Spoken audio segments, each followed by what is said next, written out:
Anna or Marta? Is anybody available? Yeah, when I try now to share my screen, it says that I cannot because somebody is sharing it. Is it okay? I don't know if I was sharing.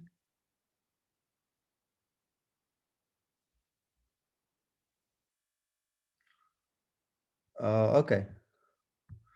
Okay, so it will be automatic, right? Because I was sharing, I don't know if it's okay.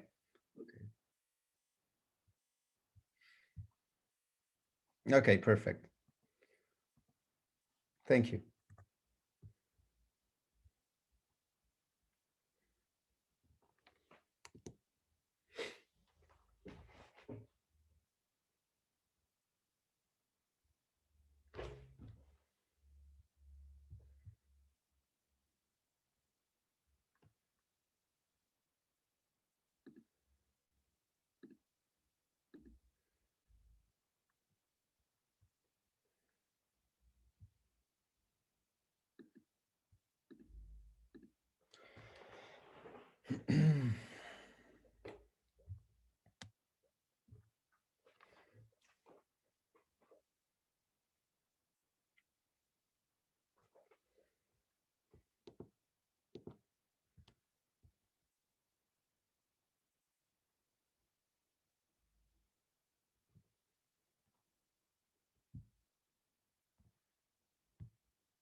Okay.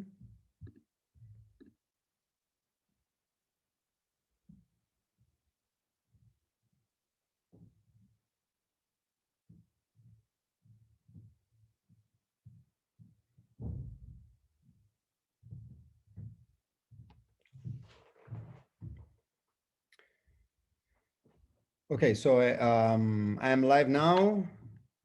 I start.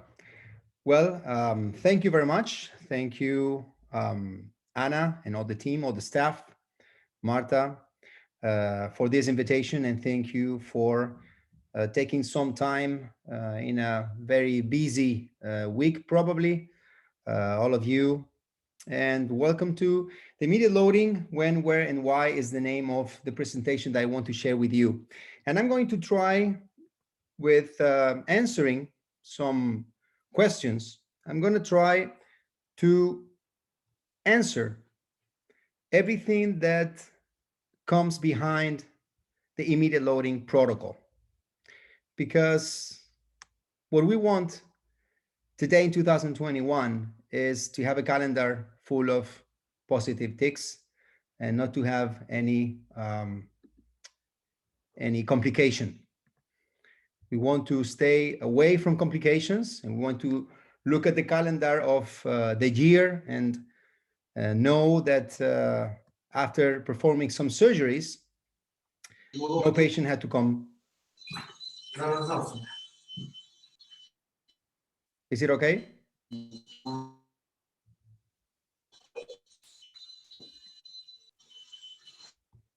Okay. Let's move on, because I was listening to somebody.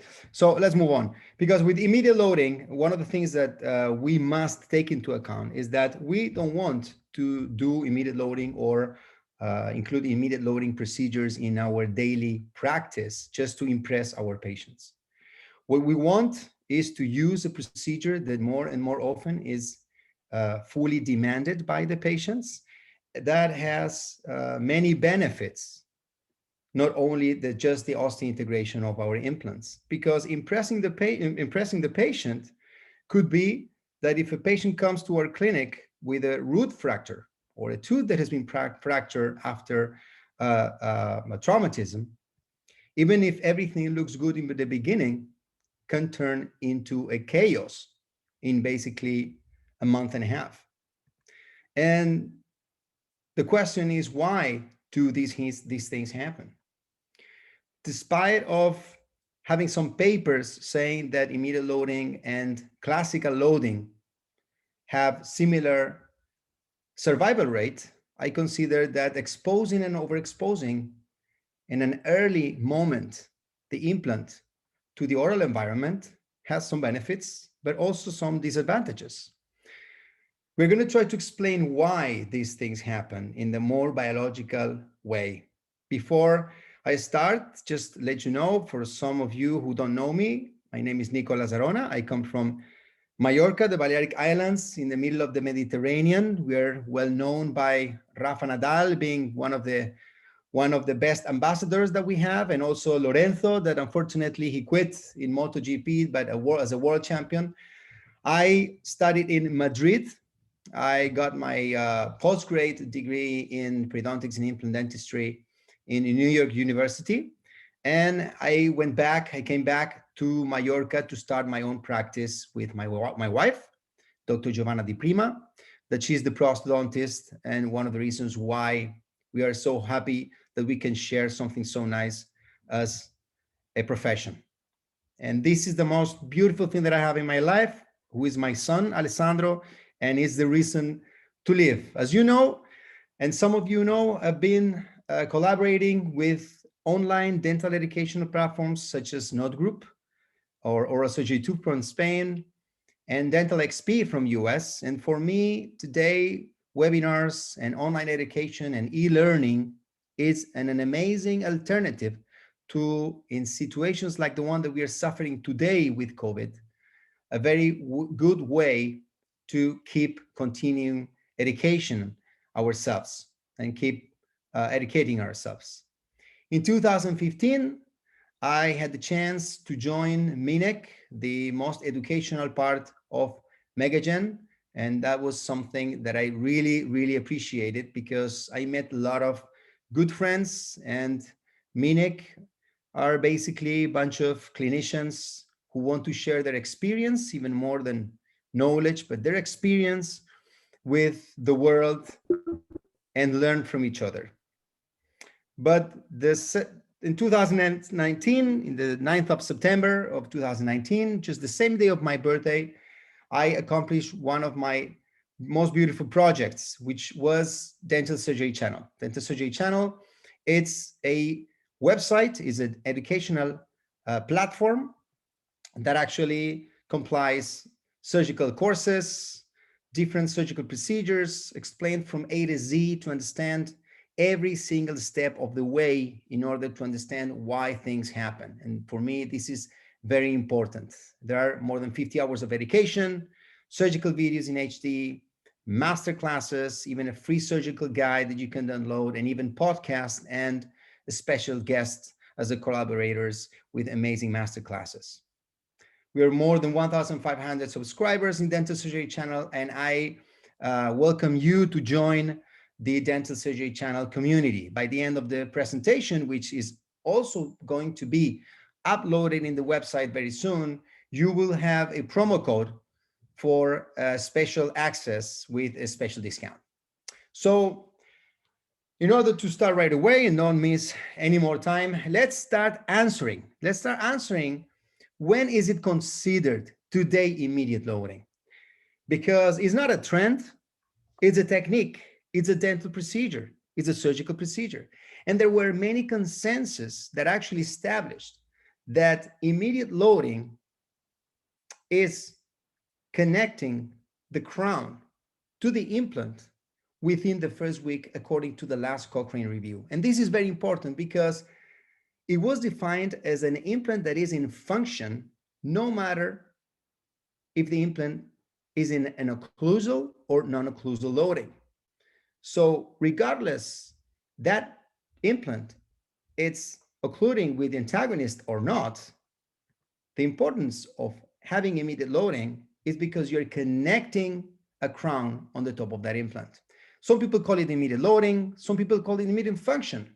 In order to have a protocol and a standard understanding of what immediate loading is, I would consider that in a single case where you can actually avoid that implant to have occlusion with antagonist, I would call it immediate non-functional loading. Why you don't want to have any loading with the antagonist? Because you don't want to overcome 150 microns of non-axial forces that will create fibro integration to your implant. If you have a multiple case, obviously, unavoidably, you're going to have occlusion. And if you have occlusion, I would call it immediate functional loading in this case. I think that we would agree that everybody, I think, that understands the concept, because as a summary, immediate loading would be considered loading your implant and connecting your implant or implants with the crown within the first week. Early loading would be considered when you connect those implants to the crowns or to the abutments to the crowns between the first week and 2 months. And delayed loading would be considered when you load your implants after 2 months of placing the implant. It's been a long run since the first implant was placed to Gosta Larsson that actually, unfortunately, Dr. Branemark and Larsson passed away, but still Sven Johansson, who's the man that is on the picture on the right, still has his own implants placed by Dr. Branemark. And it's been a long way since the standard protocol of 6 months before loading those implants. It's been a long way until now. What we know is that today we should not change the biology, but understand more the biology in order to squeeze it a little bit and improve our techniques to get the benefit out of it. I think that today we are in the midline. Most of our cases are in an early loading stage, understanding how the osseointegration process works. And in order to understand the immediate loading process and immediate loading procedure and the immediate loading technique, we must understand the graphic of osseointegration and implant stability. We all know that whenever we place an implant, we need to know that there is a digital technology and advanced technology that can measure with the resonance frequency measured by an ISQ implant stability quotients. And this is a tool that you need, it's a mandatory to use it every time that you do an immediate loading procedure, even if it's a full case or a single case. But it's mandatory to have an ISQ or an hostel in your clinic. We all know that whenever we place an implant, that implant, according to the macro design of the implant, to the bone density, and the initial torque value, we're going to have a specific number that is going to be given. That the higher, obviously, the better in terms of understanding that whenever we achieve primary stability in the beginning of the process and at the beginning of the implant placement, we are going to have a dropping effect. Why? That implant stability is going to drop, reaching the third and fourth week. Why? Because the old bone that it's uh, connecting the implant to the bone, the engagement of that mechanical engagement that the implant is exerting of the bone is going to drop because there is going to be a bone renewal as long as we don't have complications. That dropping effect and that implant stability that the implant is going to lose over time is going to have its lowest moment between the third and the fourth week. New bone is going to form, and new calcium, phosphate, and collagen is going to create hydroxyapatite, and new mature bone is going to fix on the rough surface of our implant. And it's important to know that that primary stability is going to recover, providing secondary stability. The dreamed moment or the best situation would be to have an implant stability that stays with a very high values all the way throughout all that process of losing stability and recovering stability. So maintaining high values of implant stability throughout the whole process of immediate loading is what we want to achieve. But how can we keep those values up? Because if we lose stability in our implant, we probably might end up having some failure. In order to keep those high values up, we need to understand that there are going to be many factors that are going to alter our results. The reasons for immediate loading today would be aesthetic reasons, functional reasons, or both. For aesthetic reasons, sometimes is whenever the patient is losing an aesthetic zone, a tooth, and needs to be replaced by 1 up to 3 implants. A functional reasons, when there is a full arch that needs to be rebuilt, and that we unavoidably are going to exert some function, as we mentioned before, or both, when the patient actually requires some aesthetic and a functional full arch functional prosthesis as well. The truth is that according to the studies, whenever we are smiling, either if it's in a spontaneous smiling, when we are having a video shooting, or when it's a post smiling, when we're having a picture, there is a very large area in our mouth that is going to be displayed. And today in 2021, sometimes the patient don't want only to have immediate loading in the upper dentition, but also in the lower dentition, especially if it's for aesthetic reasons. I understand. Look how this patient, how much in a video shooting that we did some DSD design, the patient actually acts normal, especially on the right side of the screen, and how many teeth are seen. Regardless, we are using masks today. And no matter how nice we can finish our case in a situation where we started very, very badly, but if the patient is missing something on one side, and especially because of, for some economic reasons, he could not afford a vertical ridge augmentation in that area to replace that missing tooth, the patient is going to say, listen, there's some black area over there that I want to get back. So today we have in immediate loading protocols and immediate loading procedures, we have a bunch of requirements that need to be accomplished and need to be completed in order to be successful. Why? Because compared to delayed loading, we have threats for potential complications. And it's very important that whenever we're deciding to implement this technique in our daily practice, it's very important to know that all these requirements need to be completed.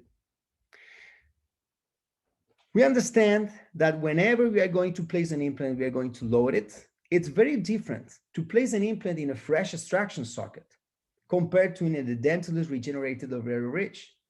It's very important to know as well that we are going to have different bone density if we are placing our implants in the anterior region, posterior region, lower arch, or upper arch. This is the reason why we must focus especially on every single factor that might alter our results. The periodontal status and the bacterial load is very, very detrimental. You're not submerging the implant.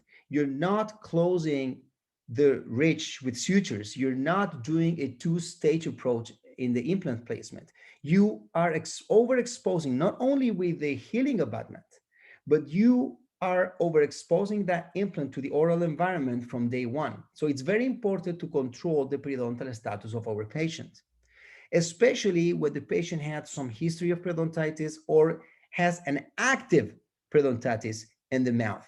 Even if you are going to extract all the upper dentition, like in this case, with a supportive periodontal therapy, you need to improve the oral environment. You need to improve the periodontal status.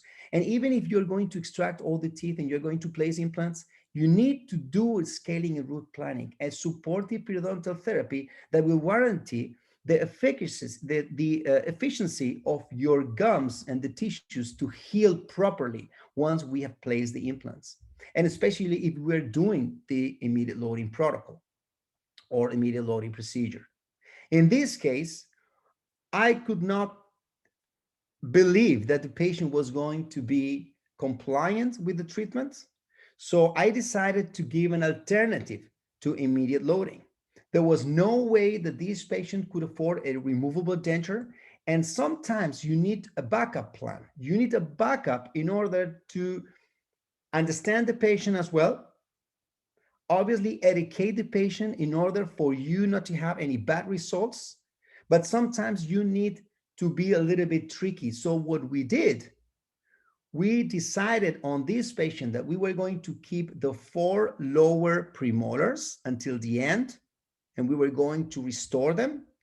The upper dentition was going to be fully extracted. So what we did a serial extraction protocol, which is that we maintained that hopeless dentition, those 6 hopeless teeth until the end, until our implants were going to be osseointegrated. In this case, we did a partial extraction therapy. And if you look in the lower part of the screen to the left, the orthoband tomography, you're going to see that those 6 teeth were submerged in order to preserve the ridge. That's a different topic, but I wanted to explain that sometimes when you have the option and the patient is not the fully candidate, or there is a risk factor that might alter your results, you can use the hopeless teeth until the end, because a hopeless tooth is not a useless tooth. It's something that we really need to take into account. I've even had patients with only 3 teeth in the upper arch that have been supporting a provisional 12 provisional temporary fixed prosthesis until the end of the osseointegration of my implants. So use this serial extraction protocol, which is a transitioning a hopeless dentition to a full arch reconstruction, as an immediate, between quotes, loading, that even if you're not loading the implants, you're using the hopeless dentition to provide the patient with a fixed prosthesis while the implants are osseointegrating. And whenever you see that in immediate loading or delayed loading or early loading, something goes wrong and you think that you did everything right, probably it's because there are systemic factors or local factors that you did not detect that actually were the ones responsible for that failure. I would add in this classification, maybe also vitamin D deficiency and hypercholesterolemia as another factor, important factor for implant failure or early implant failure. But what about the patient profile and the occlusion? Part of the occlusion is going to be detrimental. Remember that even if you're doing a full arch or you're doing a single case or you're doing a bridge case, that temporary restoration that you are using at some point is going to have an interaction with the rest of the dentition. And we need to know that specific horizontal and strong profiles have more parafunctional habits than the vertical profiles.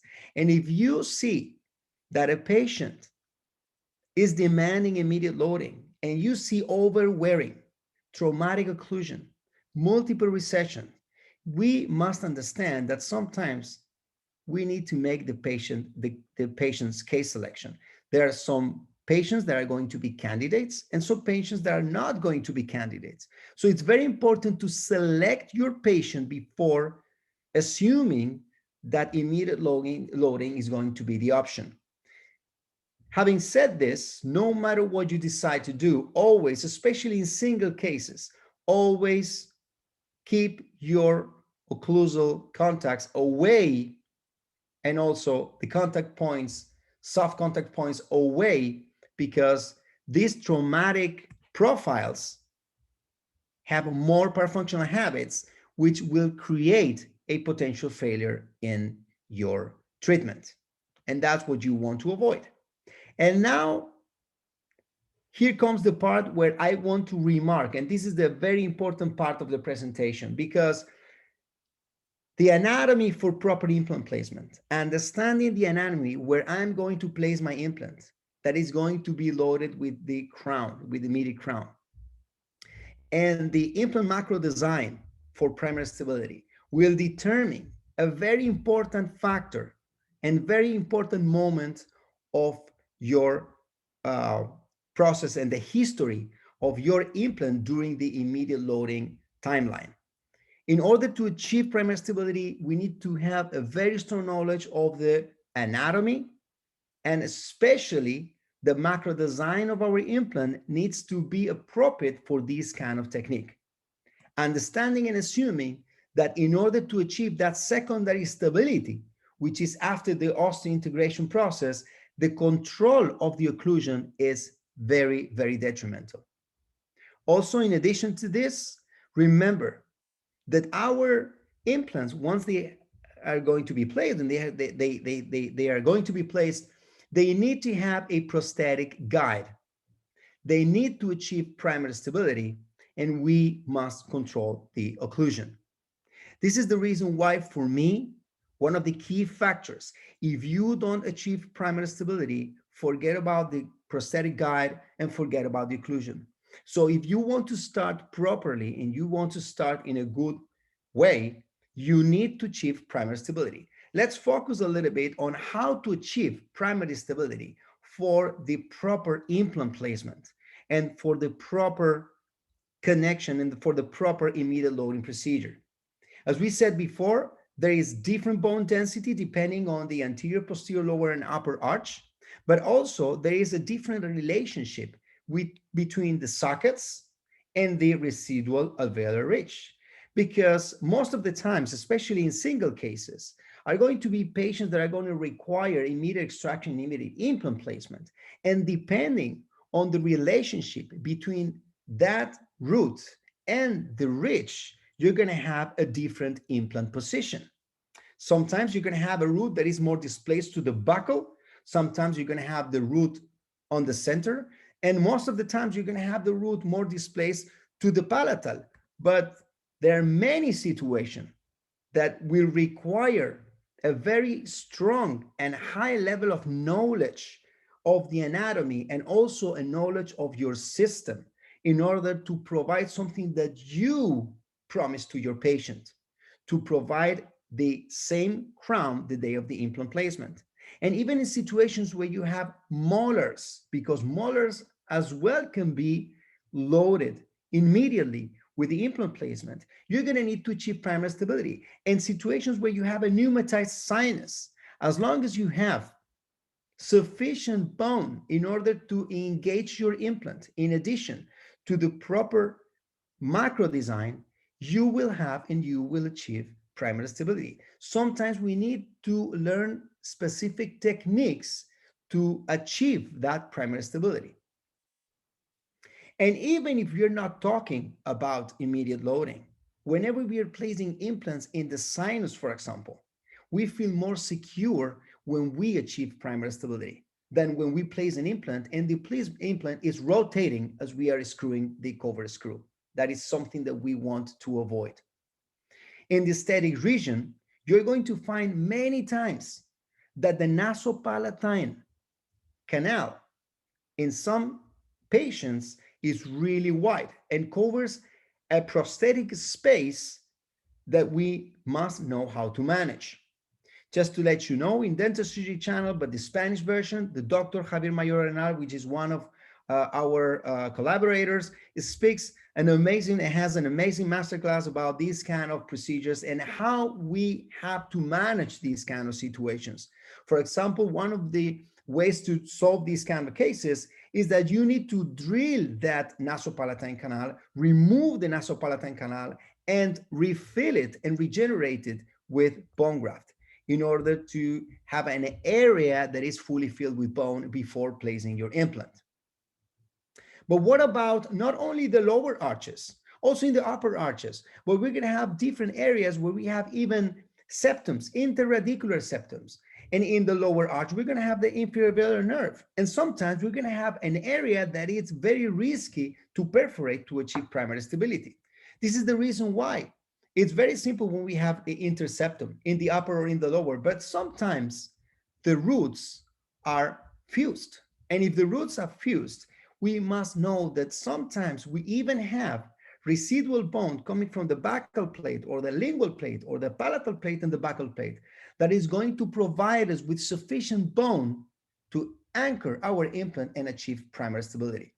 If the people are only focused on being in the center of our socket, we must know as well that sometimes we can drift a little bit to the distal and reconnect that implant as well, or use it in the mesial aspect and also have a quite nice emergence for the connection of the crown. And even in the lower, even if this doesn't count on immediate loading, but it's very important to say it as well. We need to use CBCTs, three-dimensional images, because in this case, we might think that maybe a standard 10 millimeter implant could be placed in this place. But look at the lingual concavity, only 6 millimeters. If you perforate the lingual concavity, you can have a big problem. So remember always, every time that you are going to extract a tooth, you're going to place an implant, you're going to place an implant today in 2021, use three-dimensional images before doing it. Because it's very important to look for the bone, but never forget the important anatomical structures, such as the sinus, the inferior velar nerve, lingual concavity, and nasopalatine canal as one of the examples. Let's start sharing you the first case that actually I did in my office to my own assistant. I didn't want to have an assistant with a missing tooth, but this was an accident she had. She had a crown for more than 15 years. And she came one day saying, "Doctor, I have a problem. I have a crown that just got decimented and I need an implant." So we took the specific x-rays and basically we replaced it.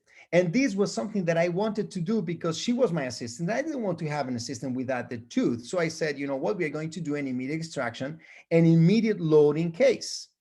We know that in 2021, everybody wants to know about digital dentistry. And I think that it's very important today to be outdated. Digital dentistry represents today, it's a present time. And we know that thanks to the DICOM files that we get from the CBCT and the STL files got from the intraoral scanning. We can get the surgical guide, and we are doing also wax up, digital wax up. We probably are going to even have the surgical guide, also the temporaries. So today, actually, you can get with the same surgical guide, even the temporaries that you're going to screw the same day of the surgery. But for that, you have probably one of the best in digital dentistry, Dr. Sam Omar, that he's a very good friend of mine, and probably some of you and most of you already know him. He's the one that speaks perfect all the best master classes, and he also has a master class in digital dentistry in Dental Surgery Channel. So I strongly recommend to go to him. He's going to start a new academy, online educational academy in his own, and it's very important to follow him. So just a strong recommendation. So Dr. Samomar. So whenever we're doing immediate loading, it's very important that you can use either digital technology or you can do it in a chair side. In my case, this case, I did it in a chair side. And one of the most important moments, or one of the most important parts of the immediate loading is how you recreate that emergence profile. And that is the transition zone between the implant connection and the crown. That is the transition, that is the emergence profile, and that emergence profile needs to be very well represented. So I'm going to give you some tips and tricks in order to recreate that emergence profile properly. So this is the case. This tooth had a root fracture, and the requirements at that moment that we have in terms of clinical requirements, just discarding the systemic factors and other requirements. But in order to understand the case, it's obviously when we are going to extract a tooth and we are going to place an implant, that it's close to the sinus, especially the second premolar, is the proximity to maxillary sinus and no communication. So we had some vertical limitation in this case. We had some residual bone, but basically it was absent completely, that residual bone. And we needed to make sure that there was integrity of the buccal plate and the soft tissue. Obviously, whenever you are doing this, especially on cases where you have a root canal treatment done, is that you need to make sure that there is no residual cyst that is left on the socket. Otherwise, you can have a contamination of your implant once it's placed. So as we mentioned before, we need to understand the biology, and we need to understand which is the relationship between the root with the alveolar ridge, because that will determine the final position of our implant following that prosthetic guide. And in this case, we assume that we were in the worst case scenario. Why? Because we did not have too much bone to take and to engage our implant. If we had placed a regular tapered implant, it's true that we would have not reached in any way primary stability and achieved primary stability. This is the reason why the macro design of your implant, and I am not commercially driven, it's very important, no matter what implant you're using, but the macro design in these kind of situations is going to be detrimental, it's going to be very important.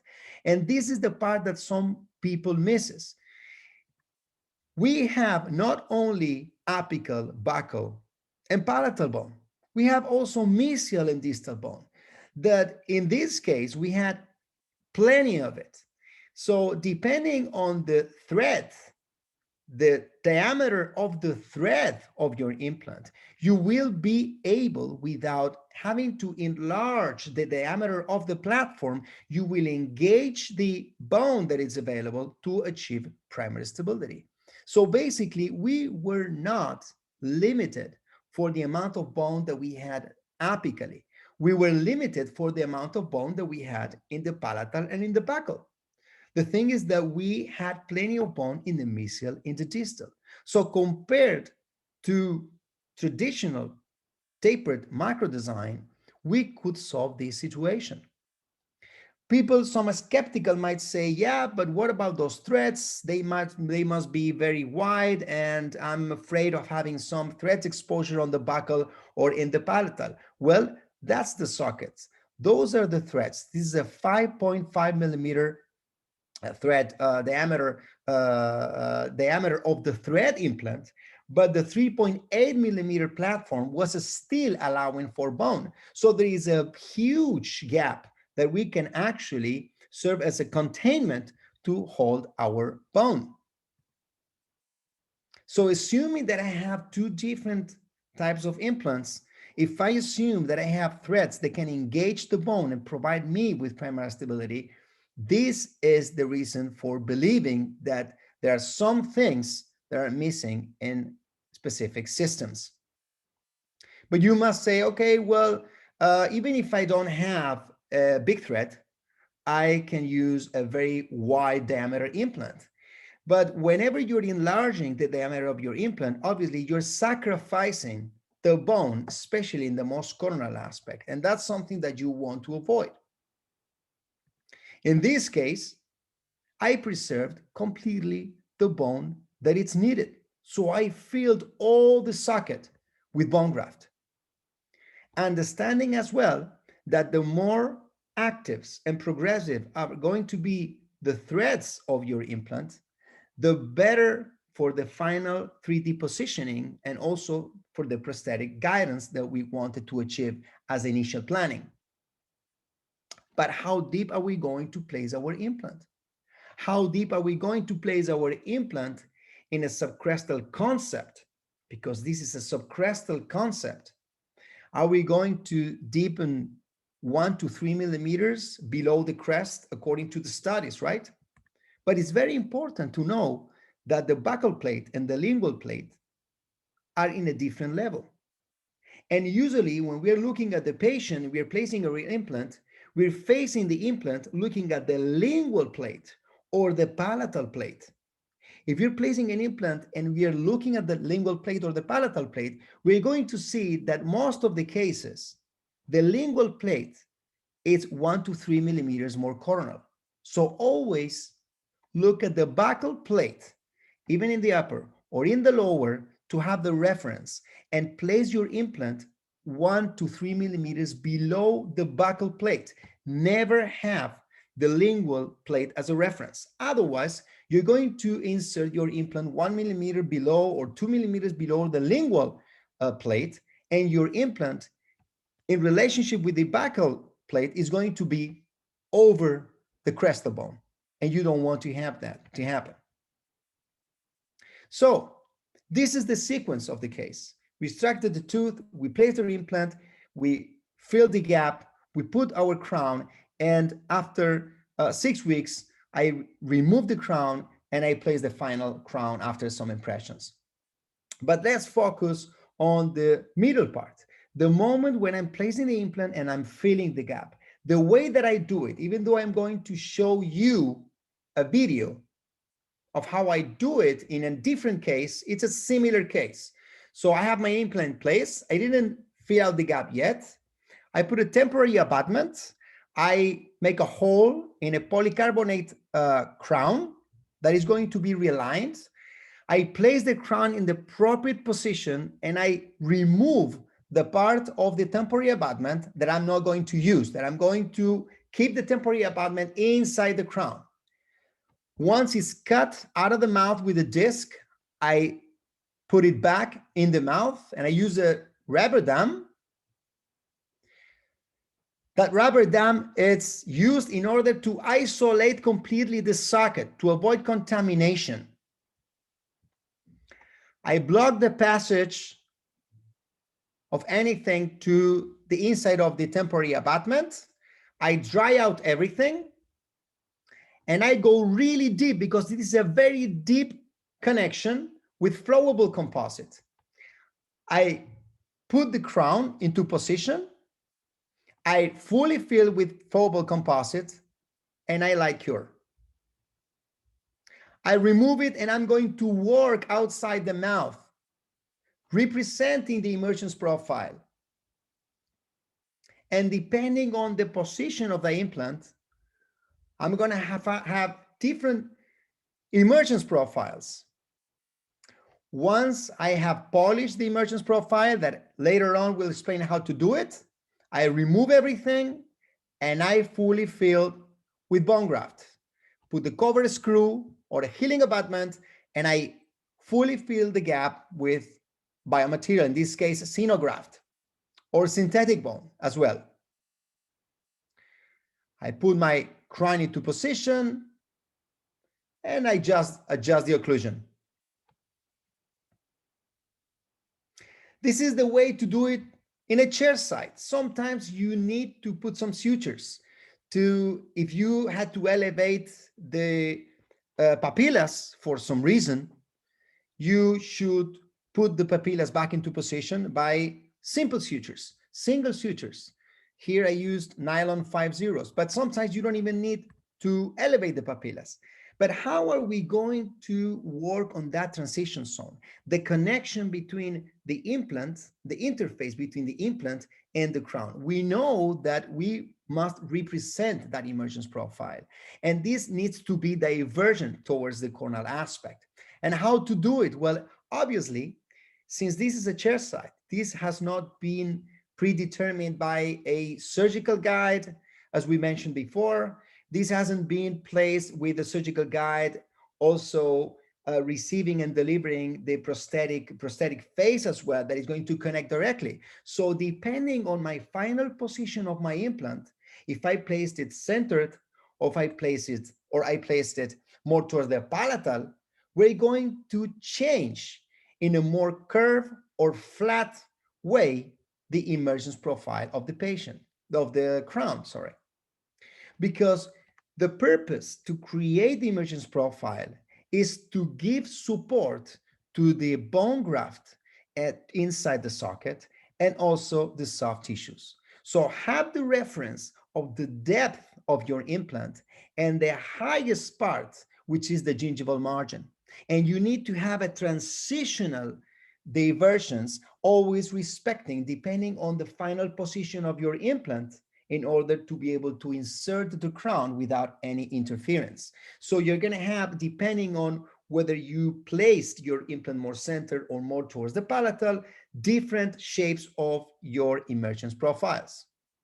You know, as I mentioned before, that while you are polishing the crown outside the mouth, I use some bonding material at the end, because I don't want to have any roughness on the surface of my crown, because that is going to be in contact with the tissues, and the tissues don't want rough surfaces. The rough surfaces are more exposed to bacterial contamination. So one thing that is important and one thing that works perfectly is to paint a little bit like the emergence profile with bonding material, with bonding and light cure it before inserting the crown, in order to smooth out a little bit more the surface.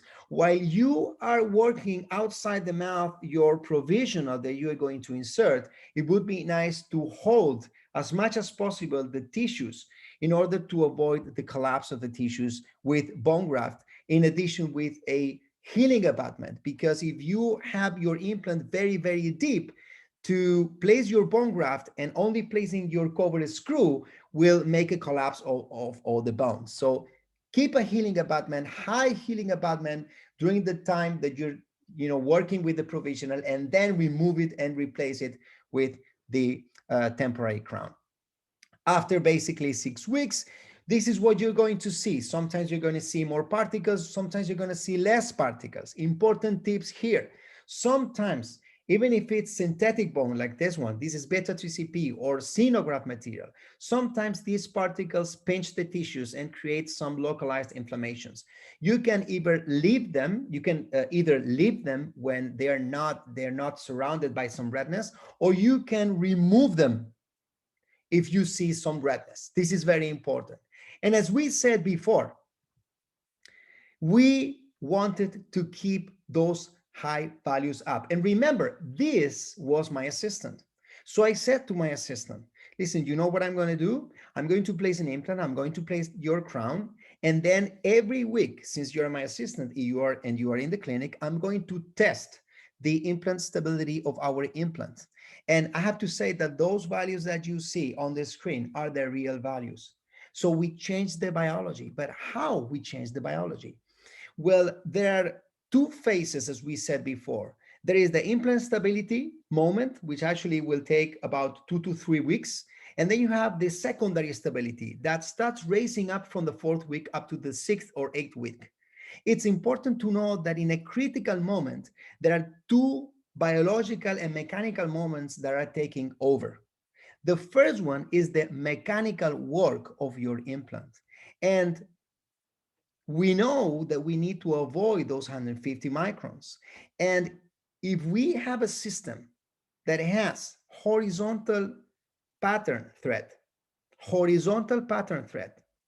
wide horizontal pattern thread, during the process of potential non-axial forces, there is a real containing by compensation by that macro design, because those threads that are engaging into the bone are containing the potential inclination of the implant if the implant is exerted or is submitted to non-axial forces.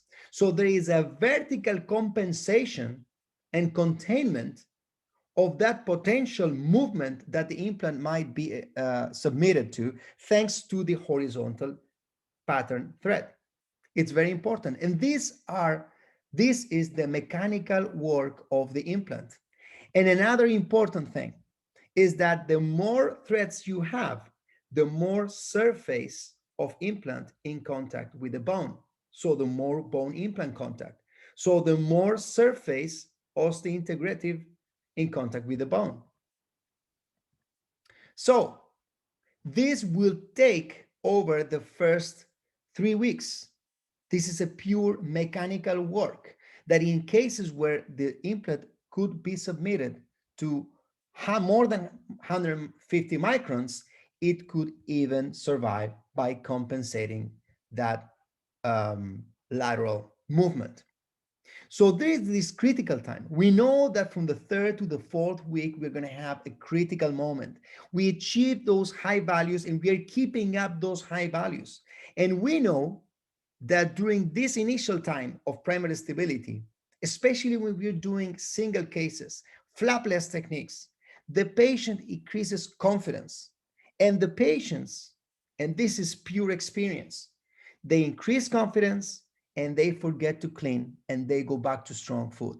This is the reason why the previous slide talking about compensating this macro design of horizontal thread that contains the potential vertical lateral movement by inserting and engaging the bone horizontally is what is going to make the implant to survive to the non-compliance and non-cooperative patients that during this healing time, they might forget because that confidence increases.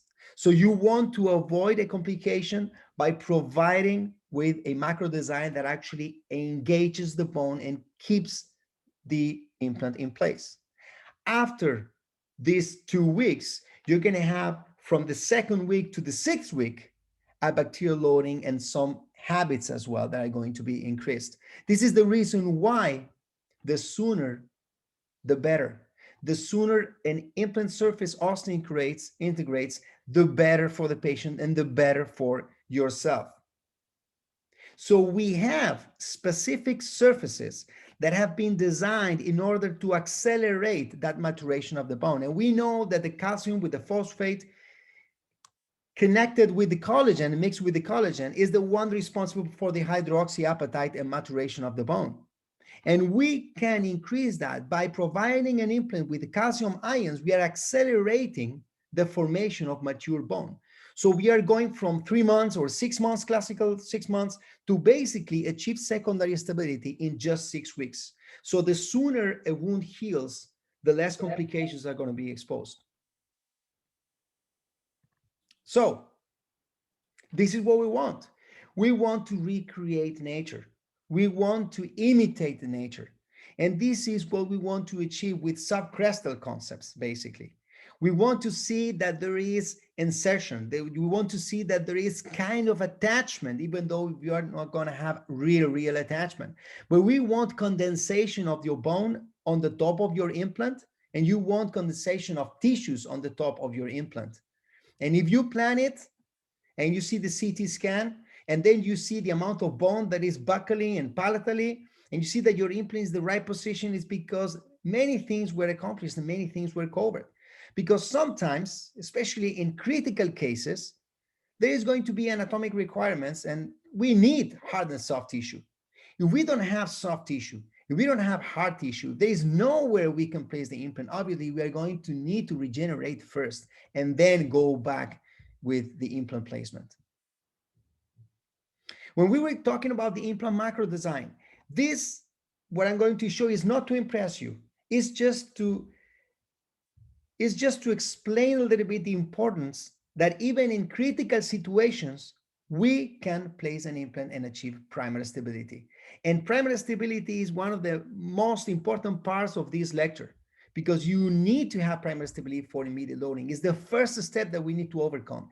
In situations like this one, where this patient actually required an extraction and immediate implant placement, we already knew that we were not going to have immediate loading to this patient. But we wanted to try to see if there was going to be a chance to achieve primary stability. As you can see, there is not too much bone palatal and buccal, and there is not too much bone apical either. So where are we going to place our implant? So in this case that I'm going to show you, we can prove that even in non-pre-drilled sockets, we can even achieve primary stability with the appropriate macro design. So this is in real time, basically. You're going to see some transitions, but I swear I didn't drill in this case. We extracted the tooth. The only thing that we did that has been erased is the curette. We curette the socket just to make sure that there was nothing in there. And we place our implant, no drilling, just directly inside the socket.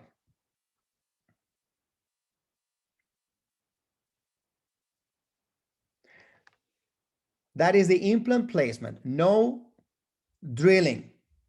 We are just engaging the mesial and distal without pre-drilling. Obviously, we measured the height and we know that the socket is quite large in terms of buccal lingual. Obviously, we need to make sure that there is no contact with the adjacent tooth. We use the ratchet, more than 30 newtons, more than 50 newtons torque. We put the smart peg just to check. This was just to check. And we actually achieved those 70 ISQ values. In this case, yeah, we were not going to place our immediate loading. We were going to just use a customized abutment and then we switch into expanded healing abutment, but just to show that actually the implant design is very, very important. Let's go with the case number 2. We received this patient with a root fracture, as you can see in the CT scan. And this tooth needed to be extracted. And the patient asked me, please, I cannot go without an implant. It was a patient that had to leave in 2 weeks to UK, back to UK, and she had to come back for the final impressions. So what we did, we extracted the tooth.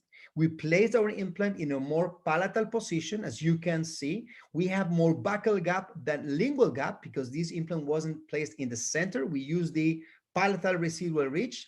We worked with the emergence profile. The palatal area was more curved because in this case, we have more space to cover, and the buccal was more curved than the palatal, and the palatal was more flat to allow for the soft tissue and hard tissue on the palatal side. So depending on the final position, you're going to change that emergence profile.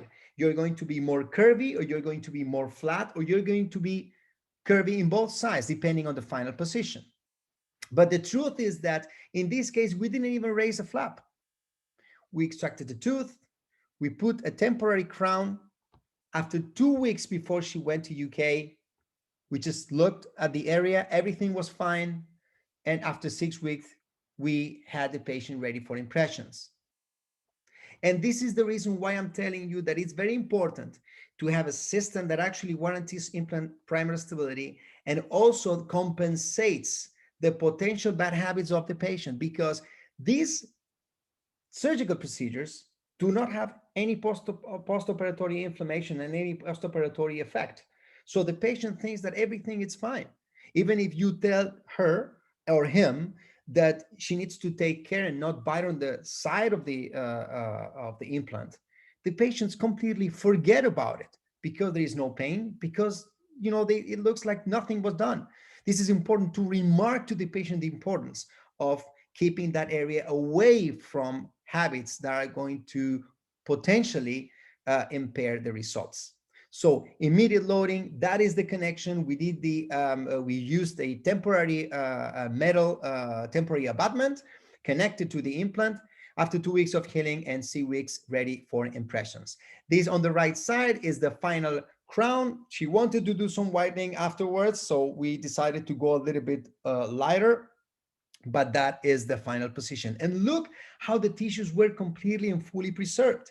Even if she wasn't completely compliant, look at the plaque that she has the day of the delivery of the crown. She has plaque, and this is something that you realize, especially when you take the picture.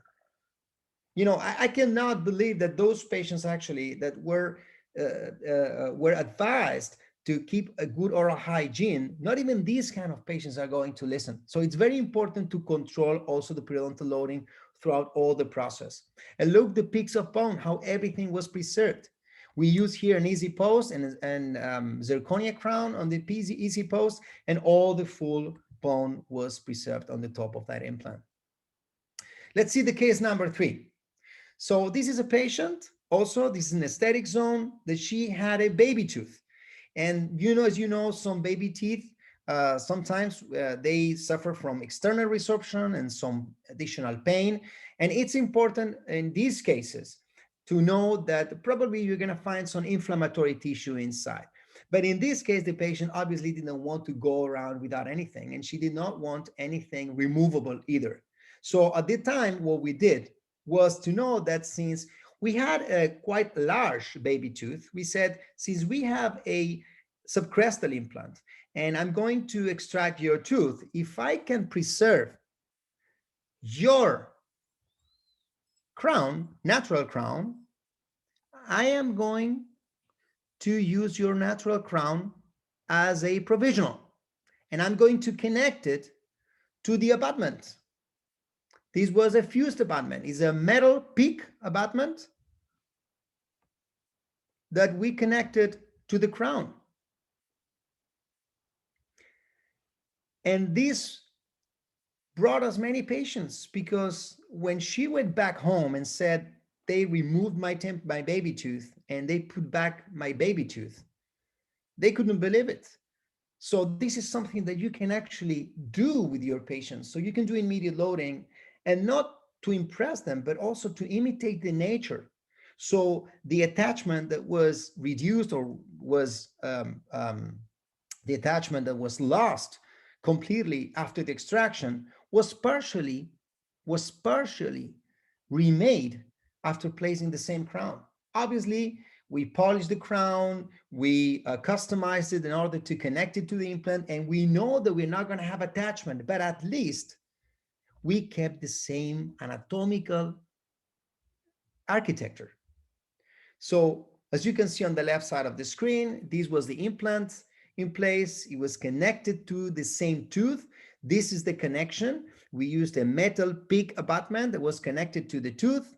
And this is a try-in with an easy post titanium grade 5. This is the final prosthesis, and this is the crown that actually we received just to try in the is a plastic try-in for the before the final delivery.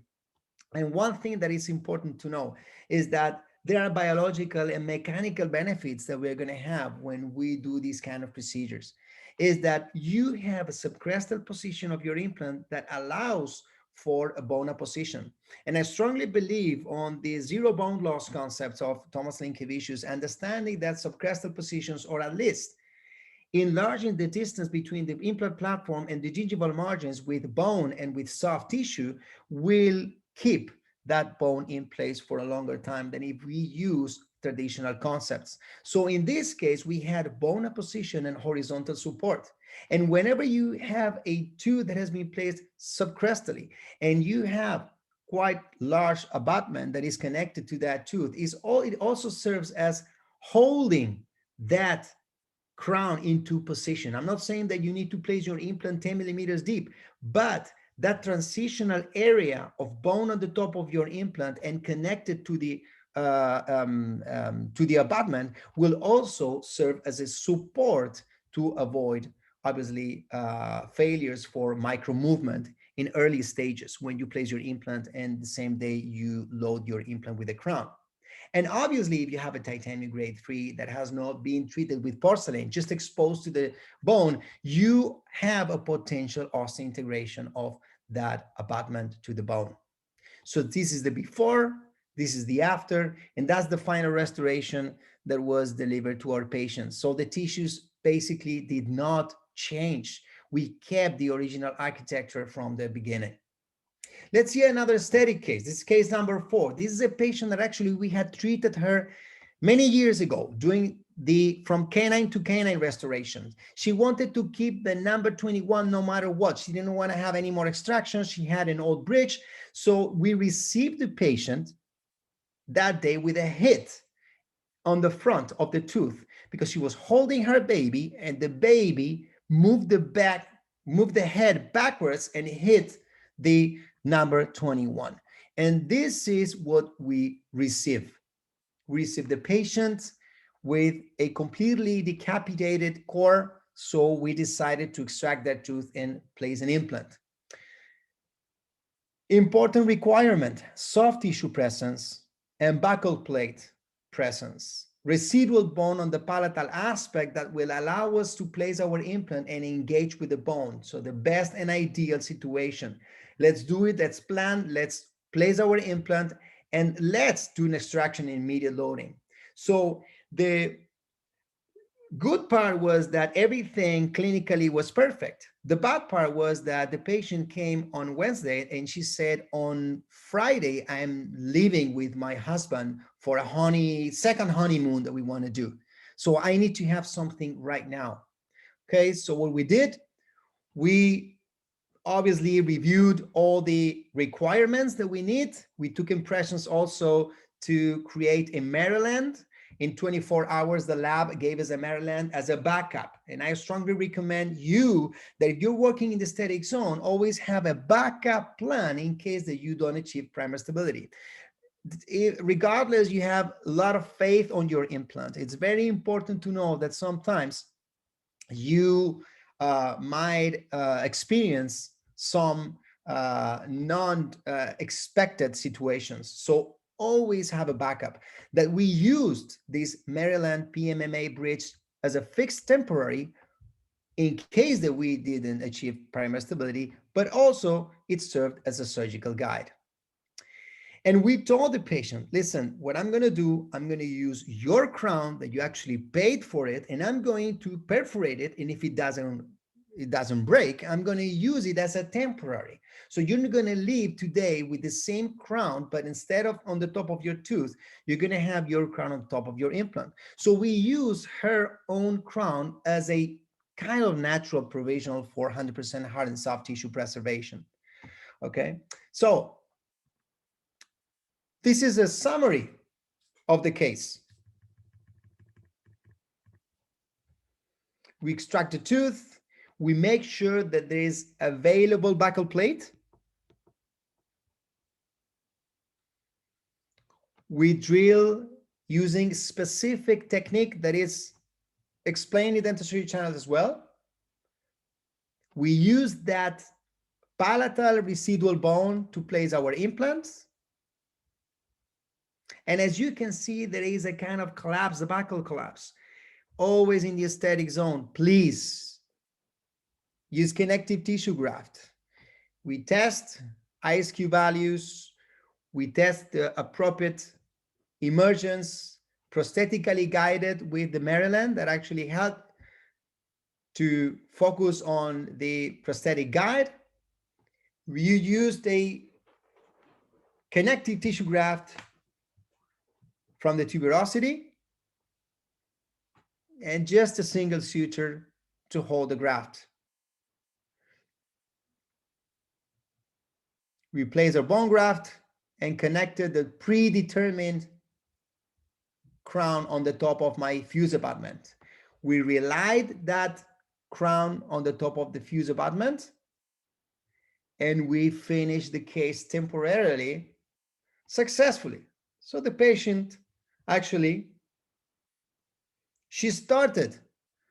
This is on the left, the way that she finished a long time ago, the work. This is the way, look at the zenith areas. Even the zenith of that tooth was a little bit more down. We didn't care, everything was fine.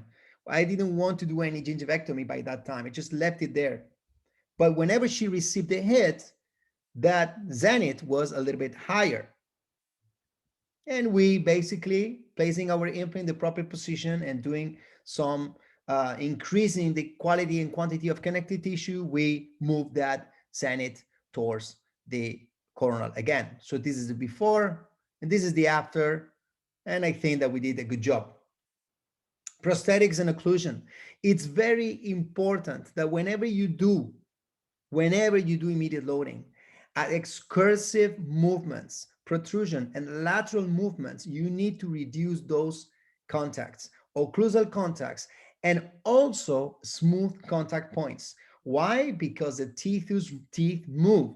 And if the patient is periodontally compromised, the adjacent teeth of your implant, more are going to move after doing the surgery because the patients grind and they are going to try to exert certain movements over your temporary crown. So we said before and we mentioned before why amazing things happen, and chaos can be the nightmare that you live awake when you see a patient like this. But I wanted to know why these things happen, because we have been reviewing so far all the factors that can affect the immediate loading and all the factors that can impair the success or can limit the success when we are doing immediate loading. And especially in the static zone, it's a challenge. This is the reason why I wanted to share with you this case in order to understand what is happening whenever we are not following the biology. And one of the most important things that I learned from my mentor, Dr. Maurice Salama, is that sometimes you need to stage your approach. And when you're doing immediate loading, you need to know there are certain limitations of the immediate loading. There are certain limitations that even if you trust on your implant system, you trust on your techniques, there is biology that needs to be understood and there is biology that needs to be respected. This is the reason why sometimes we cannot do immediate loading. We cannot do everything in one shot and we need to rebuild and then after that, do the surgery. In this case, this was a patient that actually received a hit because of a fight. He was a smoker. He had no medical history of anything else but just smoking and a little bit of troublemaker. But he was a patient that actually came to me asking for a fixed solution from the beginning. He came with his girlfriend and he was so afraid. He didn't want to have an extraction and just a partial and removable partial denture. He was a 24-year-old guy. And I said, you know what, I'm going to do my best to give you and provide you with an implant with a crown the same day. So what we did, we extracted the tooth, we saw some granulation tissue, we curetted the area, and we realized that there was no buccal wall. Sometimes when you grab these kind of cases, you want to help the patient and you end up not helping the patient. So what we did is we tried to convince ourselves that we were doing the right thing because we were doing the papilla preservation technique to avoid any recessions. We were not doing any other vertical releasing incision than the one done in the first quadrant. We had obviously a buccal wall that was completely lost. We evaluated the defect,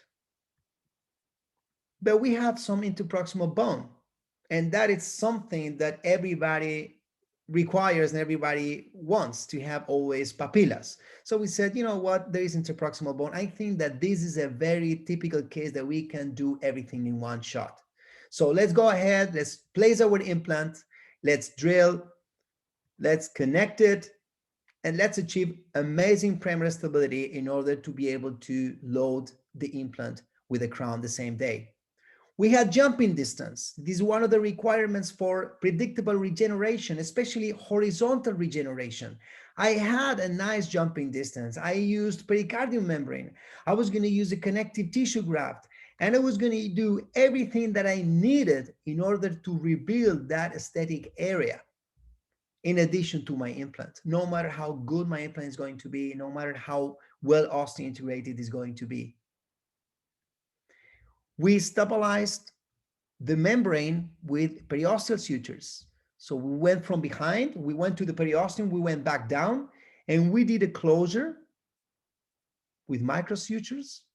We coronally advanced the flap to avoid any shrinkage. We increased the soft tissue, and we said, you know what? This is going to be success. There is plenty of bone on the top of the implant. Everything is well connected. Goodbye. See you next week. Not after a week, but after basically month and a half, the patient does not come to the clinic, and I see this. I see a gap and no contact, no support of the soft tissue. But I see soft tissue stability. I see soft tissue thickness. I see the mucogingival junction that has been, is in the same place.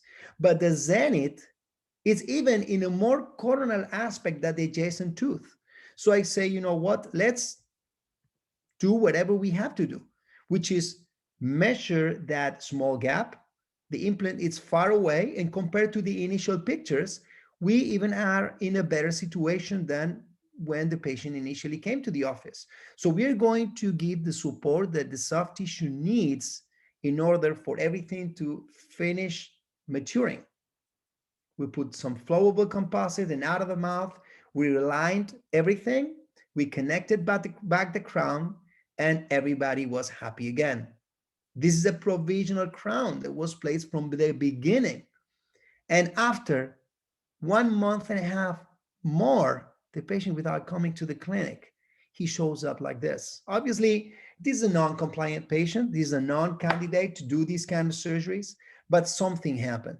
And if you want to know what really happened, obviously, we already said it in the beginning. Sometimes when we have especially a big defect, all these cases that are seen regenerated without elevating the flap, having it full buccal plate that was completely gone with a big fracture and a big dehiscence, that everybody places an implant and condensates all the bone inside without elevating any flap and no regeneration, and and show amazing results. We need to follow the biology. And in this case, there were many things that were not done properly. The first one was to place the implant in a patient that is not candidate. The second one was that we asked the body to do too many things in one shot. The third one was that we used periosteal sutures to hold the membrane, and that engaged the fibers of the frenum, moving those fibers into the grafted site. So today we had to work with soft tissues in order to rebuild everything. So we basically went back to the palate, we grabbed some piece of connective tissue, we sutured to the area, we did a specific technique, double papilla flap, in order to grab and rebuild that gingival margin that was completely lost, to finish in the tryon like this, and to finish with the final crown like this. Obviously, we need to do some blending. The patient obviously does not want to go and go to any other surgery, and I don't want to touch this patient anymore because it was done when it should have not been done. But basically, I accept the mistakes, and I think that in this case, we have to take home message out of these kind of cases, especially in the aesthetic zone, which is the first one. There are many benefits that are going to be received and we're going to be achieved by using immediate loading. When you perform and you use immediate loading protocols and immediate loading procedures in your daily practice. The first one is that you're going to preserve the original architecture. The second one is that you're going to keep the initial and soft tissue support. The third one is that clinically, the patient is going to think that nothing happened. The patient didn't lose anything. Basically, the patient got the tooth back the same day that she lost or he lost it. But emotionally, obviously, you're going to reduce the treatment time. And you know that less time means more money. Doing one surgery instead of 2 or 3 surgeries, obviously, is going to take less time. To innovate in your daily practice and bring new service or new techniques compared to the competition will bring new referrals, obviously. And you will raise the life quality of your patients, and that will be turned into new referrals as well whenever they realize that whatever you did was different from what was offered from somebody else. One of the most important is that you need to use the biological concepts to be successful, and obviously select your patients, because all the requirements and all the factors that have been mentioned in this lecture are the ones that we need to cover and complete in order to be successful in your treatments. So thank you very much to Anna, to all the assistants to the webinar. Appreciate the invitation. Just to mention that by using the promo code immediate in Dental Surgery Channel, you're going to have a special discount for all the listeners, and you're going to see these kind of master classes and very similar to these ones in Dental Surgery Channel as well. So thank you very much. Thank you very much, Anna. I am going to be connected to the Q&A if anybody wants to make any question, and it's important for the English speaking as well. I'm going to translate into English whenever I receive the question from the audience. Okay, and you can actually activate the chat in the chat section. So whatever you want, I am available.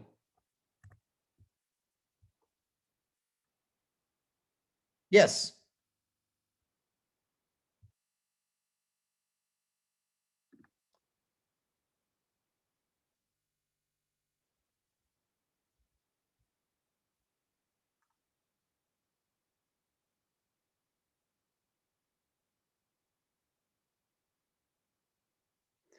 Okay. The question, if I understood the question, is that after 4 or 5 weeks, you said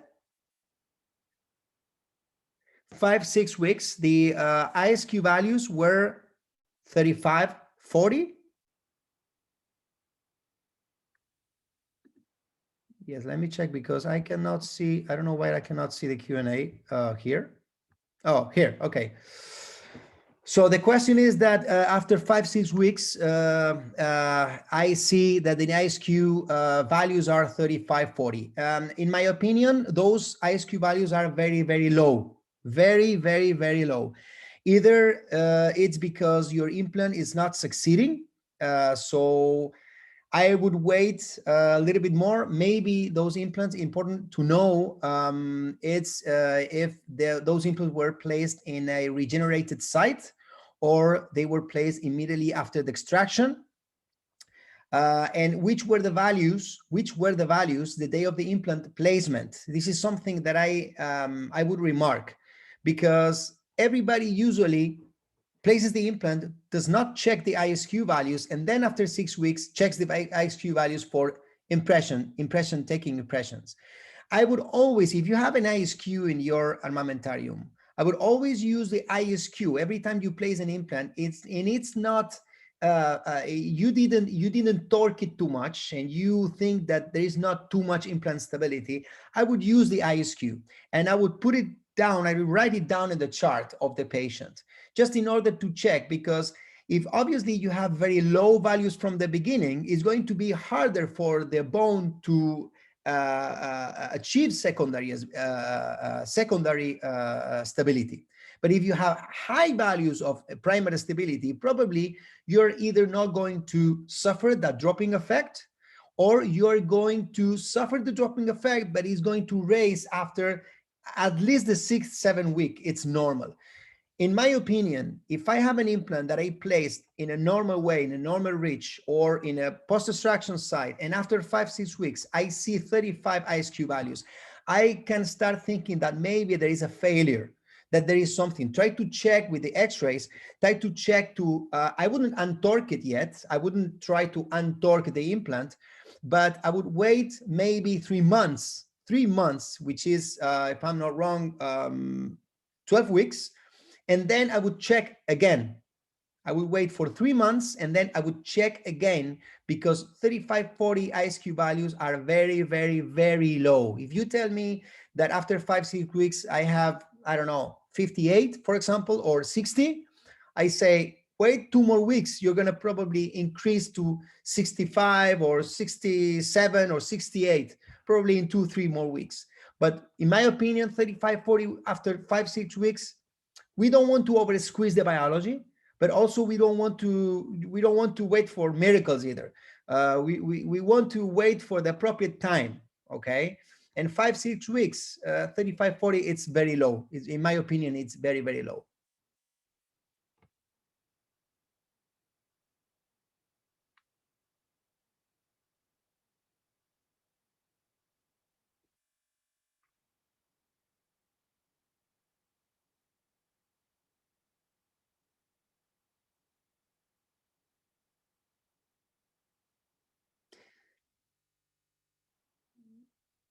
Well, yes. So yeah, the same person that I was asking the first question, certainly he answered in the second question that the initial ISQ values were 70 for the English speakers. Is that, does that mean that he could be afraid of an implant failure? Is this an advice for, or is this a mark for implant failure?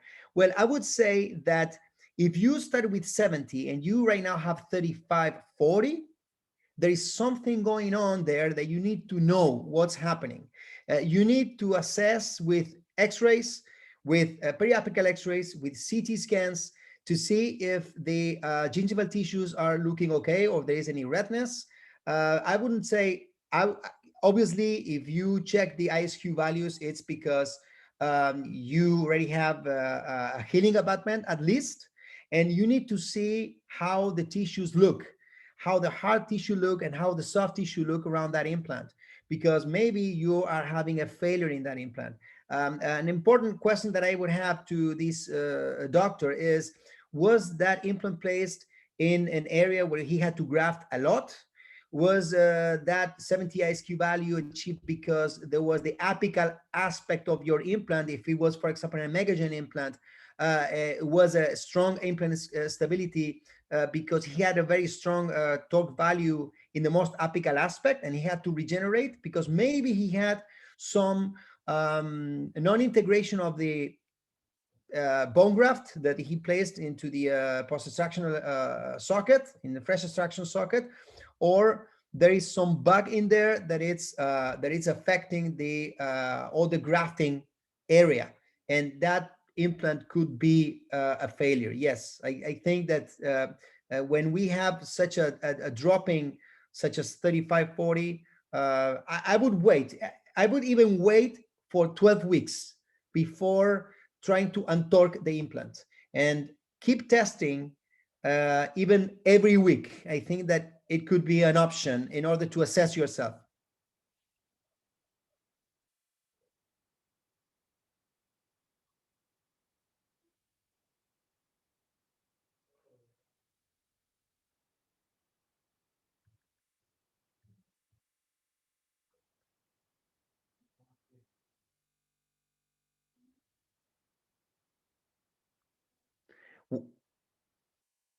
Yes. According to, in my case, according to Megagen protocols, according to Kwambun Park protocols, You need to achieve 70 implant stability quotients in order to warranty the question. Sorry for the English. Sorry. For the English, the question is, which is the minimal implant stability quotient that we need to have in order to ensure that we're not going to have that dropping effect of the new renewal of the bone? Well, basically, the answer is that we need at least 70 ISQ values the day of the implant placement for appropriate immediate loading and predictable immediate loading, and to ensure that the implant stability is going to be kept high up, at least above 60. Okay, because all of the components, mechanical and also quick osteointegrative surface of the implant, that is going to warranty that high values, those high values of implant stability are going to be high. So 70 is the minimum. But I have achieved 65 implant stability quotient value. I've put my crown out of the occlusion, and after 6 weeks or 8 weeks, I have even increased those ISQ values. I have even gotten a better value than the initial one after 6-8 weeks. So if you're telling me that you achieved 70 implant stability, 70 ISQ values, and then it dropped down, it means that something went wrong.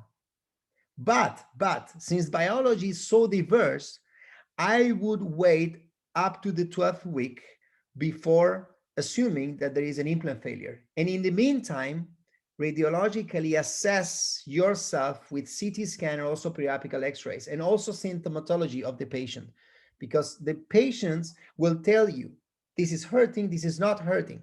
Sometimes when we place the healing abutment, we insert the healing abutment and we remove the healing abutment, that turns into pain. When it turns into pain, it's because there is a fibrointegration of our implant that is giving us a very, very low implant stability quotient values. So yeah, I would wait, but I wouldn't trust on miracles in these kind of situations.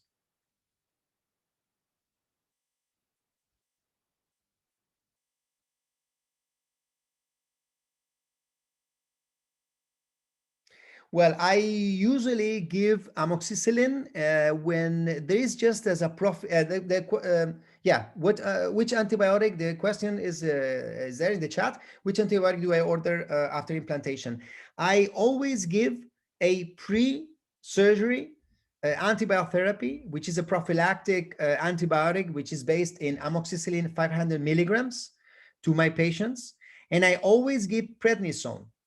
The prednisone 30 milligrams is it's a corticosteroid that you need to take care, especially you need to be careful, especially on diabetic patients, on kidney pathological patients, on patients with kidney problems, and also with patients with ulcers, okay? But if there is no other contraindication that the patient actually, when you're using prednisone, the prednisone will reduce the inflammation, and the amoxicillin, I give it normally when there is not active infection. I give it 2 days prior to the surgery, and I maintain during the whole week, during a week, for a week. Okay, so 2 days prior, and then 5 days after the surgery. And the day of the surgery, administer also prednisone the morning of the surgery. I only do surgeries in the morning. I don't do surgeries in the afternoon. In the morning has been proven that the body reacts much better to the surgery when we are doing surgeries in the morning. So the morning of the surgery, I use also the amoxicillin that is going to be taken for the whole week. And also the morning, the patient takes prednisone and keeps taking prednisone for 3 days, because we know that the inflammation and the immune system is going to inflame for 3 days. So 72 hours taking prednisone 30 milligrams, 1 pill every 8 hours. If the surgery didn't require too much management, you can use prednisone every 12 hours, only in the morning and in the evening. And in the meantime, depending on the symptomatology, paracetamol or Tylenol, 1 gram every 6 hours in case of pain. This is the antibiotic therapy and the medication that I give previous. If I have a patient that has an active suppuration, and I see a suppuration, need to regenerate, or I need to place an implant, and I have an active infection, I give at least amoxicillin with clavulanic acid, 875 milligrams, 875 milligrams of amoxicillin with clavulanic acid 4 or 5 days before the surgery and 4 or 5 days after the surgery. If the patient, if I see a lot of anaerobic activity, I give, instead of amoxicillin with clavulanic acid, I combine amoxicillin with metronidazole. Amoxicillin 500 milligrams with metronidazole 250 milligrams, 5 days before the surgery and 5 days after the surgery, because the combination of amoxicillin with metronidazole, it's been considered the best combination when you have an active infection in the mouth.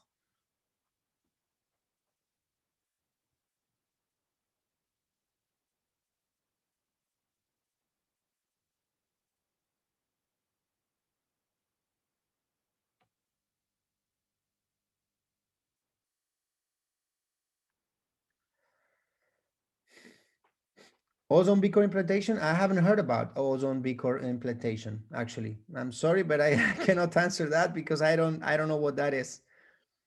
Ozone beaker implantation, I have no idea what that is. uh, what about ozone beaker implantation? No idea.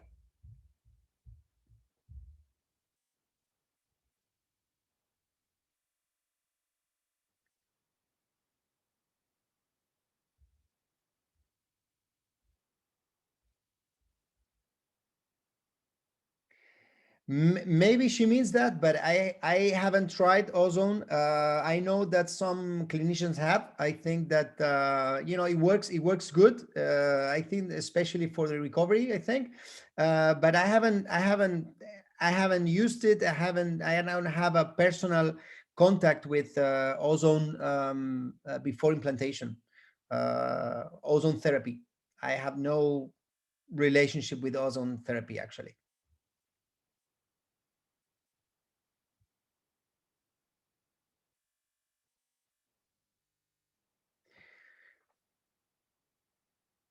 Yes, don't you think? Yes, don't you think that placing implants subcrestal will lead to bone loss at the level of implant abutment junction because of bacterial leakage in this area? It's been said that screw-in abutments are never 100% hermetic. Okay, this is a very good question. Very good question.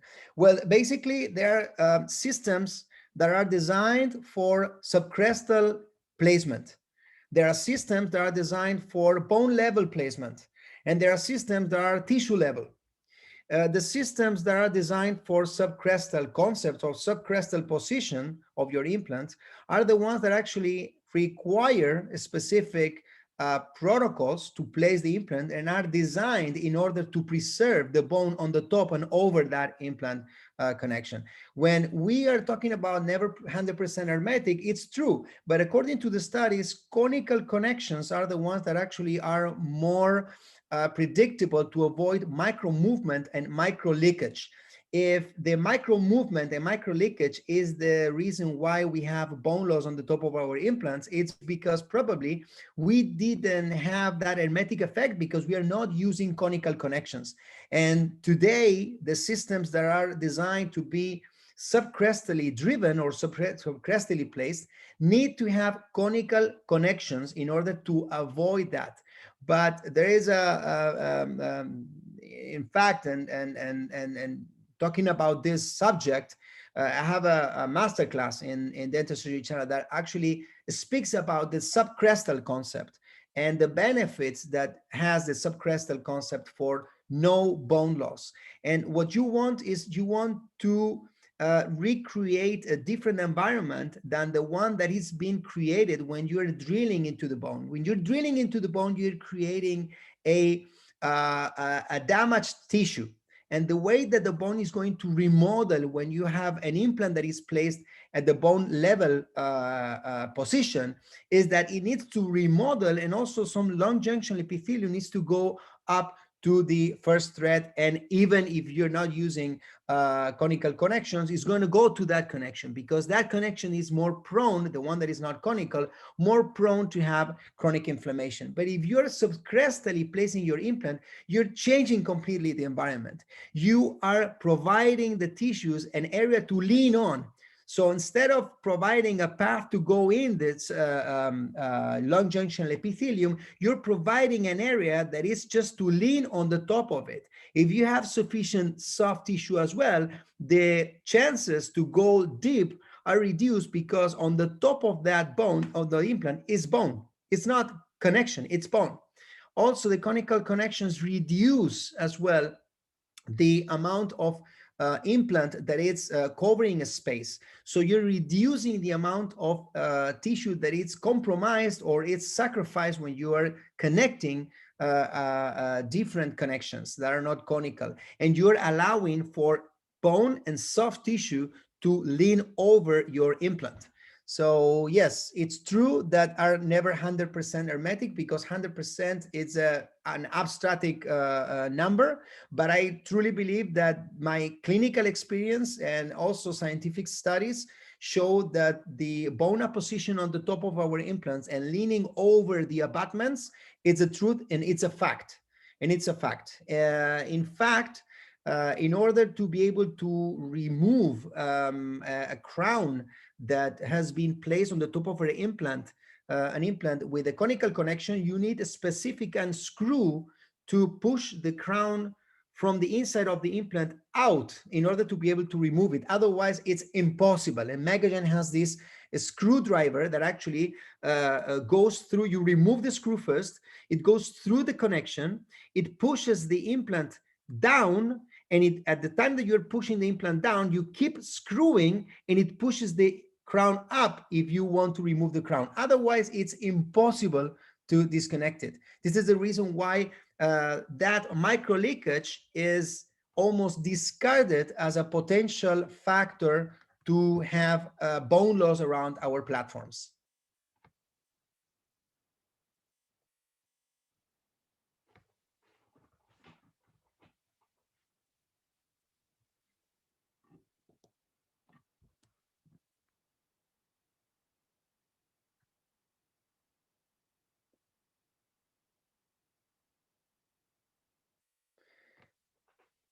Yes, it's similar to Bicon implants. It's similar to Dentsply, the ankylosing system implants as well. And this is almost the similar concept with some different things, but similar concepts. Yes.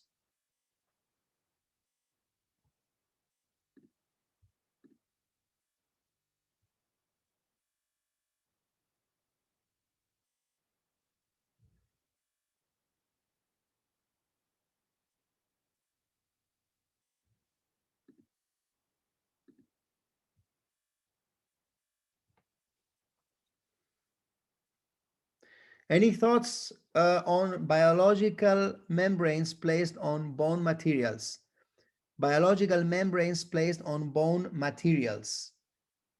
Biological membranes. What does Matthews mean exactly? Biological membranes placed on bone materials. I think that he's talking about growth factor therapy, maybe. Fibrin membranes placed on bone materials. Obviously, I use, if he's talking about growth factor therapy and autogenous fibrin membranes, I use growth factor therapy. I strongly believe that all the properties that growth factor therapy have on the biomaterials that are used are incredible, especially the adhesive properties and agglutinative properties. I use also autogenous fibrin membranes on the top of my biomaterials, but I think that depending on the amount of reach that you want to regenerate, you need a specific membrane, either pericardium membrane or even sometimes non-resorbable membranes. So everything will depend on the type of surgery that you want to do. If you need to regenerate three-dimensionally, you by just packing some bone and placing an autogenous membrane is not going to hold everything. And sometimes you need to go a little bit farther and stabilize your graft with membranes that are more stiff, are stiffer, and also that can be tacked or can be screwed to stabilize your graft. So everything will depend on the amount of regeneration that you want to achieve and how the case it requires.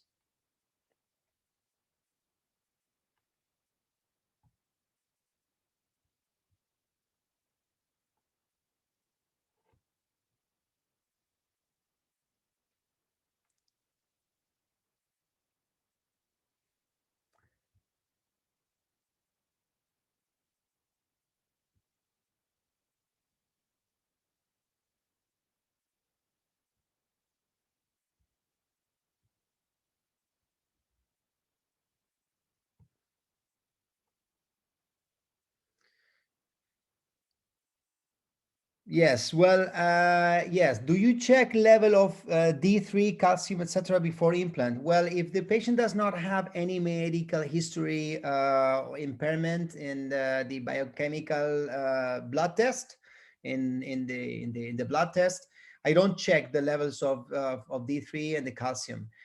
Whenever I do a surgery and I see that the patient is medically controlled and is healthy, I don't usually ask for a blood test unless there is something in the medical history that requires it.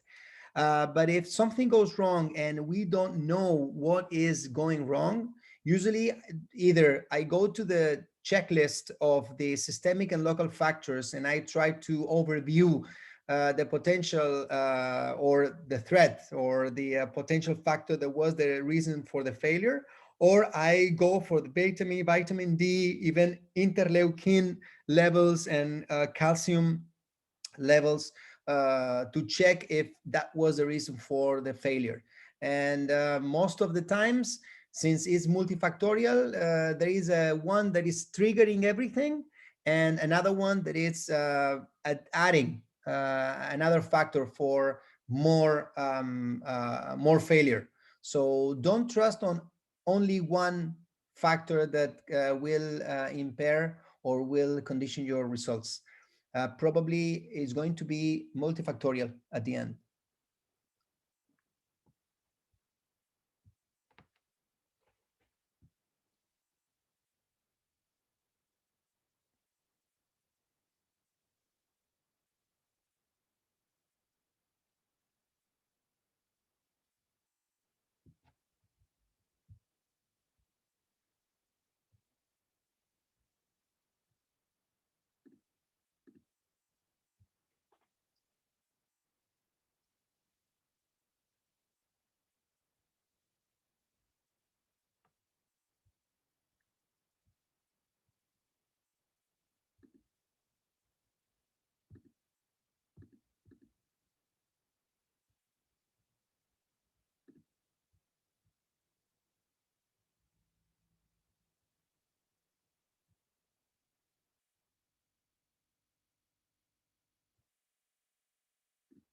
Oh, okay.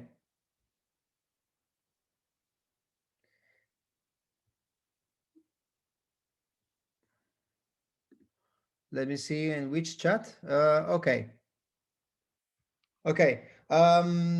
Fuse abutments. Do I use fuse abutments? Yes, I use fuse abutments as a temporary abutment, especially in the anteriors, because when you use metal abutments, sometimes you can see the metal through the provisional crown, and that darkens the crown. This is the reason why I use fuse abutments. There are peak abutments and they are white. So, and another good thing about the fuse abutment, I don't know if I'm wrong, but I think that it pops out when it overcomes 150 microns.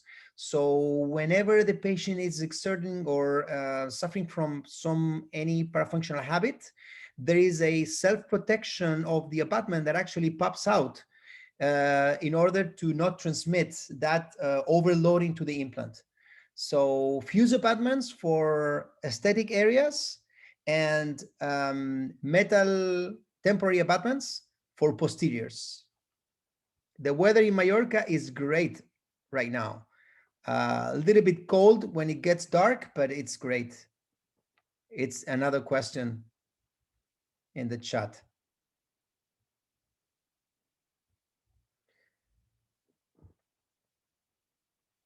I'd like to know from the audience, which system do the audience use? I know there are still some people there, and I would be very happy if they tell me which system they're using, not to criticize or anything compared, because I think that all systems are good.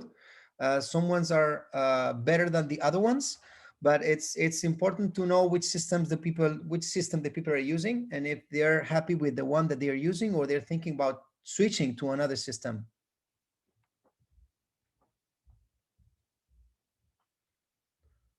SGS Dental. Okay.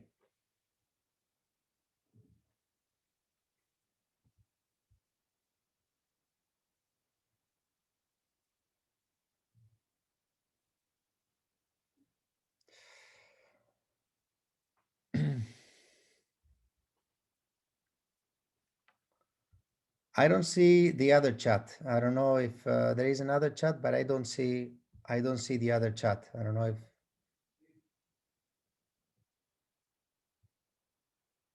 okay. Strawman and Dio, nothing fancy, hex connection, just starting. Mm-hmm. Great. Okay.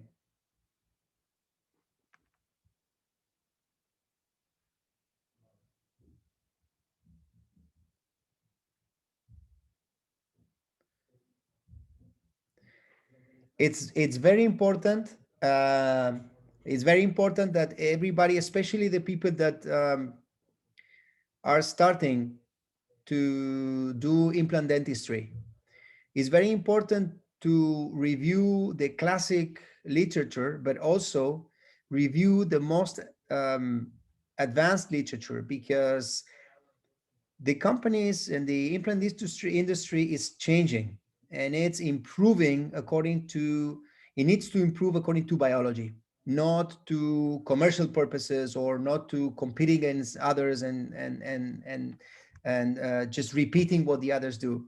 If there is a company that invests on scientific evidence and scientific studies and evolves into what's new, it's more predictable to follow those biological rules, because we have a very long literature. It's been years and decades of literature changing. I learned from Dennis Tarnow, who is a huge and amazing mentor, and some of the things that he said 20 years ago now have changed, and he even is the one who understands that there is a changing, not in the biology, but in what we knew about the biology. So it's very important to, whenever we are starting an implant system, you're using an implant system, that implant system actually follows biological rules. As long as you follow the biological rules, you are in the safe place, for the same reason that sometimes you need to stage your approach and wait, or extract and wait, and or regenerate and then place your implant.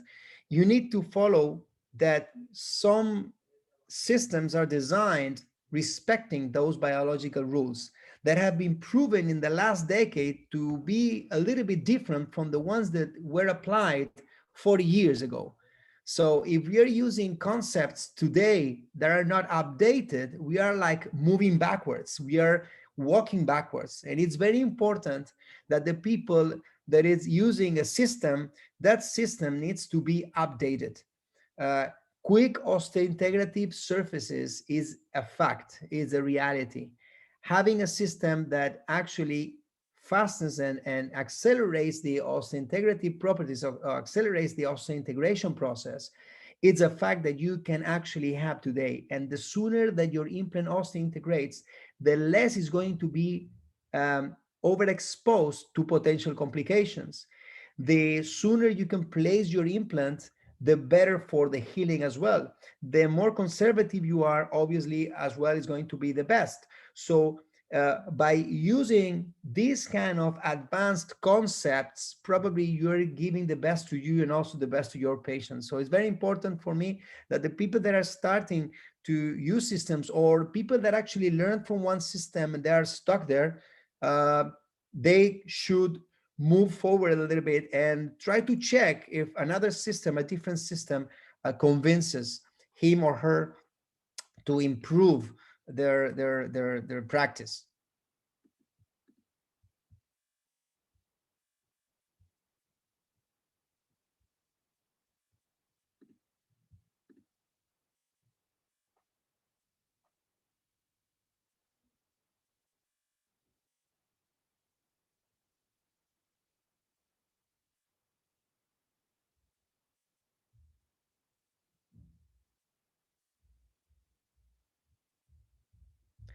And also a question that I have for the ones that are actually using AnyReach and Megagen. Do they have any limitation, or do they have any problem? Do they have any question regarding the system? Because I've been using Megagen since 2015, and I'm in love with the system, and I understand that for me it's been a life changing since I used to use Zimmer, but I've used many other brands, different brands, and it's not because I became Minik, it's because I went to Megagen instead of Megagen coming to me. After doing my perio implant program in US, I went back and I knew what I wanted, and this is the reason why I finished in 2013. And I went to Megagen. I understood that that was the implant that was the most updated system. This is the reason why I changed into Megagen. And I'd like to know some feedback from people that are using Megagen, especially bad feedback, because that's the one that actually one learns from the mistakes, not from the success, right?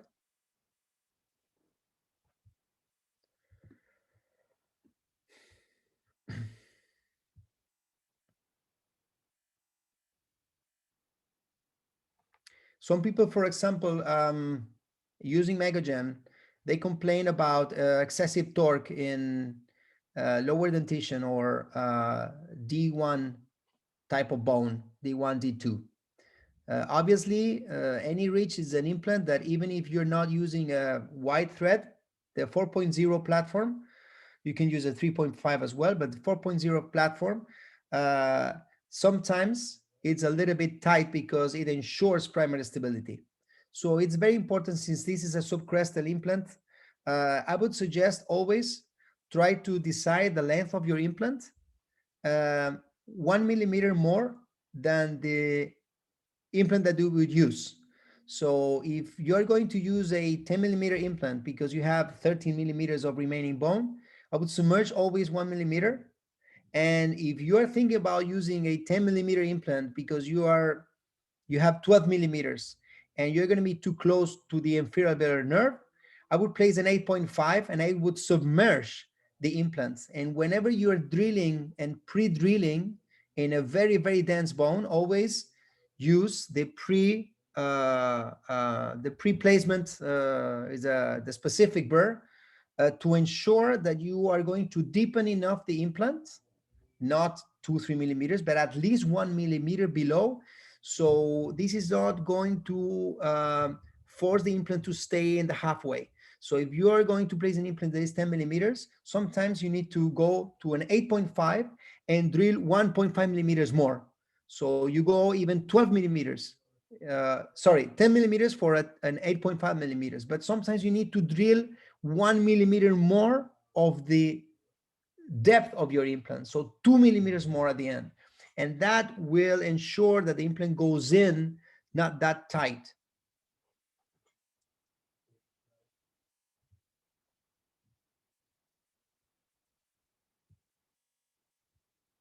And if you need to remove it and re-screw, re-drill, you re-drill again with a little bit larger uh, wider drill, and then go back with the implant. Okay.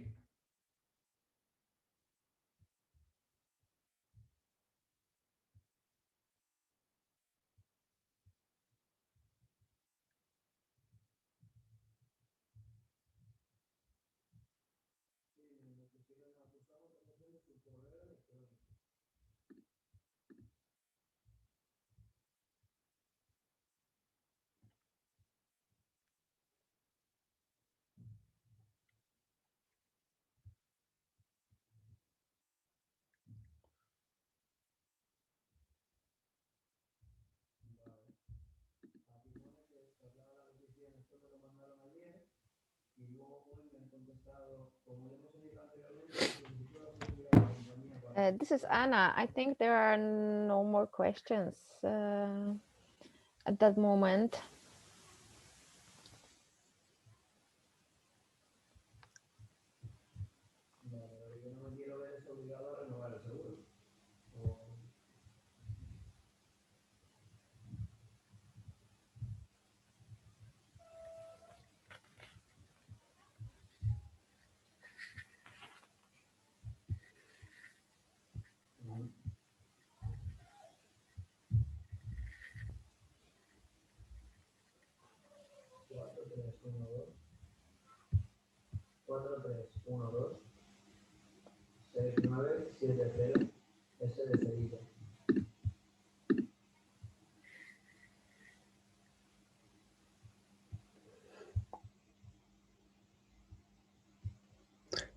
Okay. So any other questions?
In your practice, another question. In your practice, over tightening of an implant during placing leads frequently to implant loss over 50 Newton centimeter.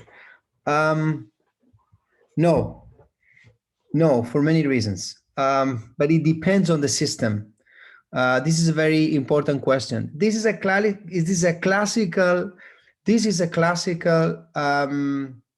uh, question, and this is a classical answer. Implant systems, the over torquing an implant means ischemic effect by overpressuring the bone. So the bone necrosis because there is no blood supply because of the uh, overpressuring of the bone. And that leads to implant loss or even crestal bone loss most of the times. But if the implant basically is designed to um, gain implant stability thanks to the threads and not to the pressure of the body of the implant against the bone, you are basically providing primary stability to the implant not because of the tapered shape of the implant that it's obviously under prepped, the pre-drilled, it's under prepped, and you're squeezing, you are overpressuring that bone in order to gain primary stability. Your primary stability, even in the regular any reach 4.0, for example, which actually has a very small thread, basically, even if the implant core, implant body is pressuring the bone, most of the implant primary stability is achieved thanks to the threads that are engaging the bone. So you are not over pressuring the bone because are the threads the one that are engaging the implant. So the over tightening and enrich itself, you can even, I think that over torque up to, I think it was like 70 Newton centimeter according to the studies, an any rich implant in order to avoid any implant platform fracture, which is sometimes very difficult because this has a conical connection. And when you are torquing these conical connections, you're going very deep into the implant. So you're not exerting all the strength on the top of the platform, like such as a regular platform or platform switching implant concepts, but you're going really down. And also because you're not squeezing the bone, because you're not over pressuring the bone, because the implant platform and at the most coronal level of your implant, it's a little bit narrower than the preparation. So, I mean, over torquing more than 50, 60, or 70 Newton centimeter in systems that actually uh, the implant stability it's not achieved by over pressuring the body of the implant, but it's because the threads are engaging the bone, you will never over pressure the bone. You are over tightening because your threads are engaging into the bone. So it's true that over pressuring the bone leads to ischemic effect, to ischemia, to compromise of the blood supply of the bone, and the bone does not have the capacity to resorb and regenerate because there is no blood supply. Okay, and the bone needs blood supply to attract osteoclasts to remove the most intimate part of the bone that is in touch with the implant. But if you're not over pressuring the bone because it's just the threads of the implants, the ones that are actually engaging the bone, it's very difficult to lose an implant, especially an any rich implant, because of over torquing it. Obviously, you cannot apply 200 Newton centimeter because you're going to destroy the platform. But in a normal situation, you can even torque up to 70 Newton centimeter and it's going to be fine.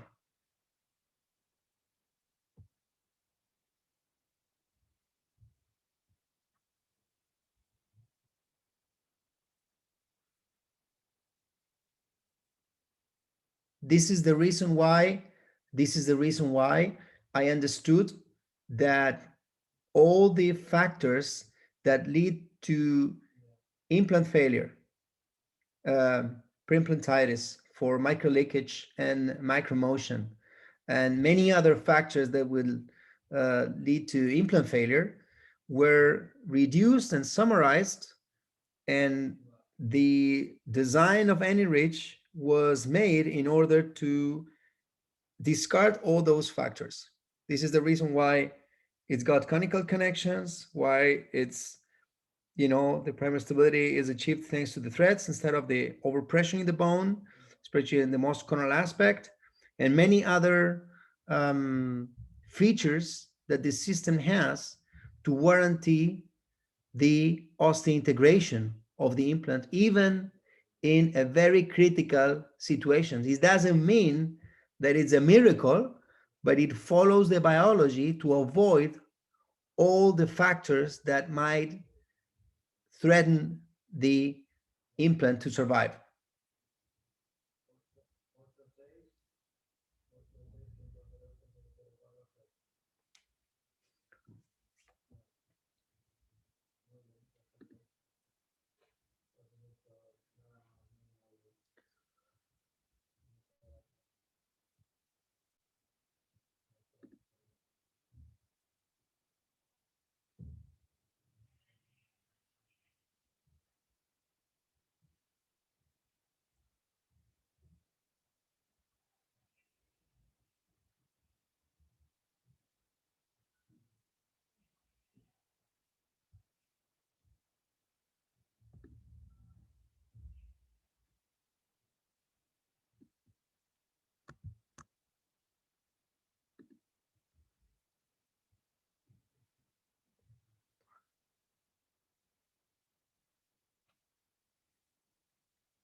Did you get other questions, Nicholas? I don't see. How are you, Arthur? I'm okay. I'm okay. But I think if we don't have more questions, and I don't see them, Okay. I wanted very much to thank you for your great lecture. Thank you very much. I really love how you put the biology into the first place and explain later how and why it works so well with the enrich. And thank you for sharing all your knowledge to us. And I hope we will get next webinars with you soon. Thank you so much. I'm very happy and pleased that you invited me, and I'm looking Thank forward you very to. much, Nicholas. Thank you. Thank you, Anna. Thank you. Thank you for inviting me. And I hope that I didn't go too fast for the interpreter, for Marta, because I told her that at some point I didn't remember that she was translating. I forgot that she was translating, and at some points I were like, oh, I need to slow down because she's translating.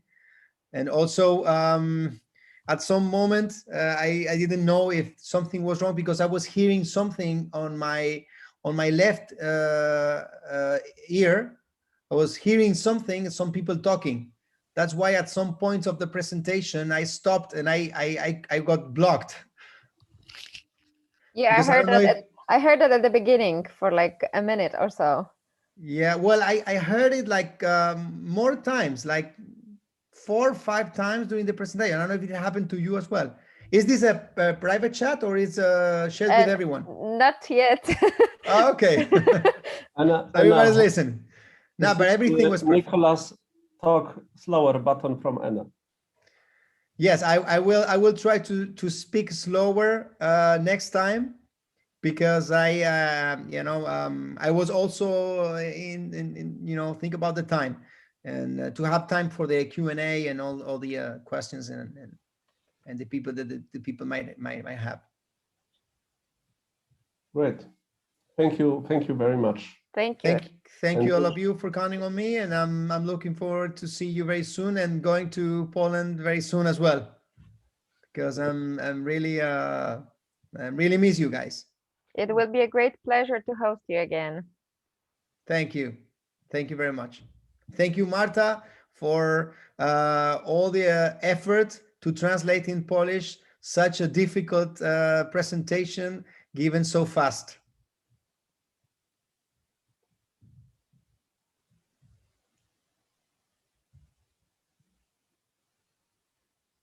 Okay. Bye-bye, everyone. Everybody. Bye-bye.